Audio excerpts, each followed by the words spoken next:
بسم الله الرحمن الرحيم. Urwa ibn Mas'ud al-Thaqafi, he had gone to Sham to train in new weaponry.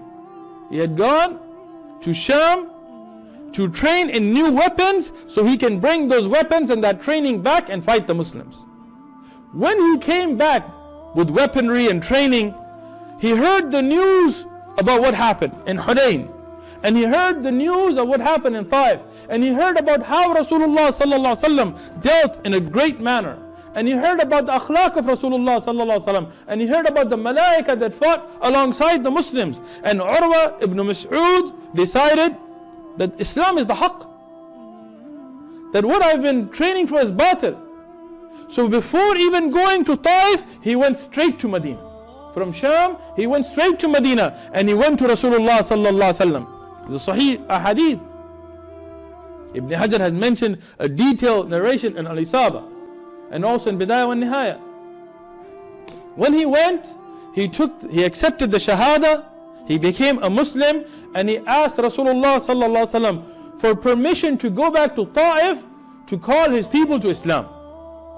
Rasulullah sallallahu alaihi wasallam told him, don't go, because the people of Taif are stubborn. I know their stubbornness, and they will kill you. Even though you are their leader, even though they respect you, but when they know you're a Muslim, the truth will come out.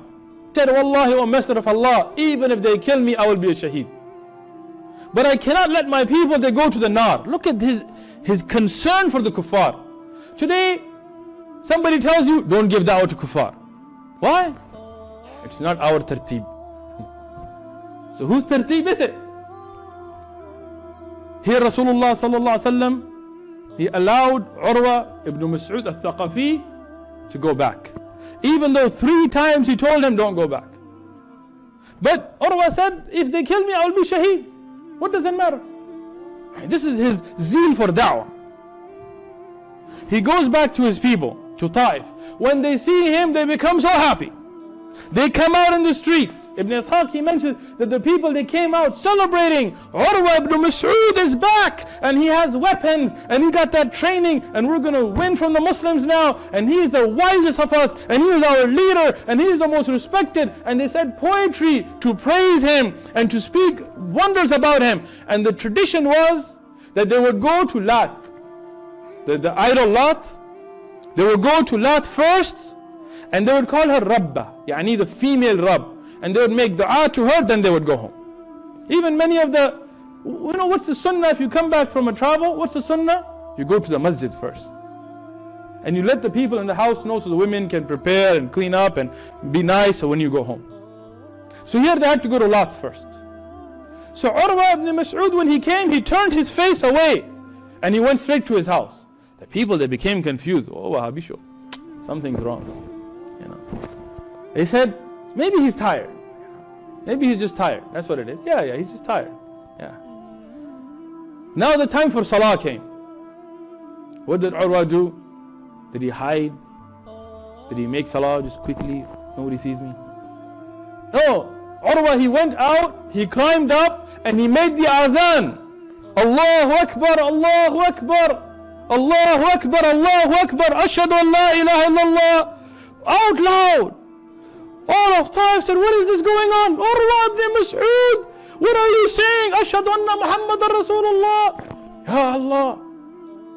They started to curse him. You are ignorant. Suddenly, from being the wisest, you're ignorant. You have no manners, you have nothing, you don't know anything. You're disgraced and this and this. SubhanAllah. Quick change. Urwa made his salah, called the people towards Islam. Now they were confused. What should we do? He's our leader. Next salah time comes, they said, you know what? You have to kill him. There's no debate, no discussion. So what did they do? He starts to make adhan. Allahu Akbar, Allahu Akbar. He's good at the shahada. He's making the adhan. They shoot him with an arrow in his back. And as Rasulullah sallallahu alaihi wasallam had warned him, he became shaheed. But subhanallah, what a shahada. Yani what a beautiful martyrdom. Just became Muslim, so all his past sins turned into good deeds. No sins, hasn't done anything wrong.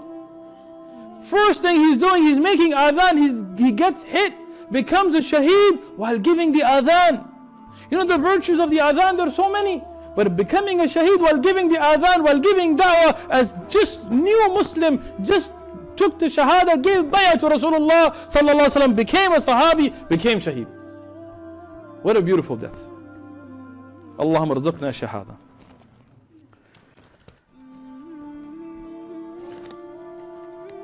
Thaqif,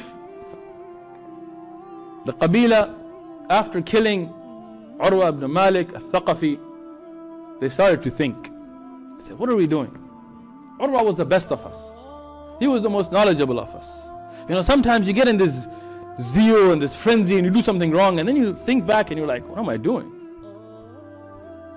So Thaqif and Hawazin, the people of Taif, after this, that death, changed their minds. They said, you know what, we did something wrong. Islam's the truth. Everybody knows it. I mean, even kuffar know it. But it's this kibr, it's a pride that stops them. Thaqif said, this enough, we're going to become Muslim. But we don't want to be Muslim like everybody else. We want to be special. So we're going to put conditions. They said, okay. So they went to Medina. The whole tribes was represented there. And Allah said, we want to become Muslim. Rasulullah became happy. Rasulullah sallallahu alaihi wasallam, he gave them gifts. He was very happy. He said, but Thaqif and Hawazin said that we have conditions. Okay, what's your condition? He said, first thing, we'll become Muslim, but we're not going to give up zina.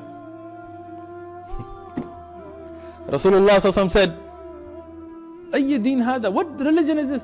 A deen with zina? A religion and zina? Wallahi, no, we cannot accept this. Here, when they said we cannot give up zina, Rasul said we cannot accept that Islam. They said, okay, we'll give up zina, but we cannot give up alcohol.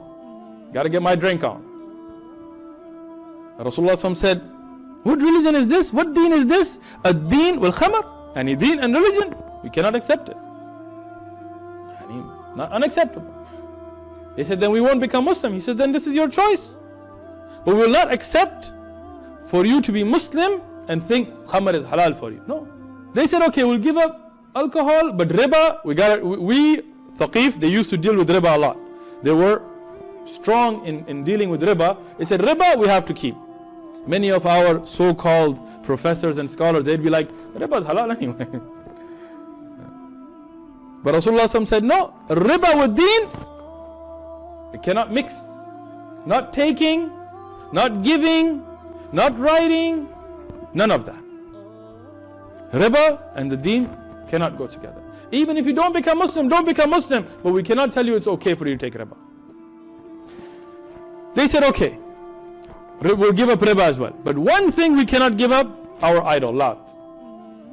Lat, we gotta worship Lat. It's our culture. It's American Islam, right? It's our culture. We have to have it. It's a part of our identity. Rasulullah sallallahu alaihi wasallam, and what religion is this? A deen with shirk? La wallah. This is worse than everything else you mentioned earlier. They said, no. They said, okay, we'll give up Lat, but for one condition. He said, what's that? He said, don't ask us to break it. You have to send somebody to break it. Rasulullah said, okay. So he sent Amr ibn al-As. That's what Amr ibn al-As. He didn't just break it. He broke it into pieces and crushed it and broke the nose and ears and legs and arms and crushed it into pieces until the people of Taif realized, and all of Taif became Muslim. And the victory of Allah subhanahu wa ta'ala came.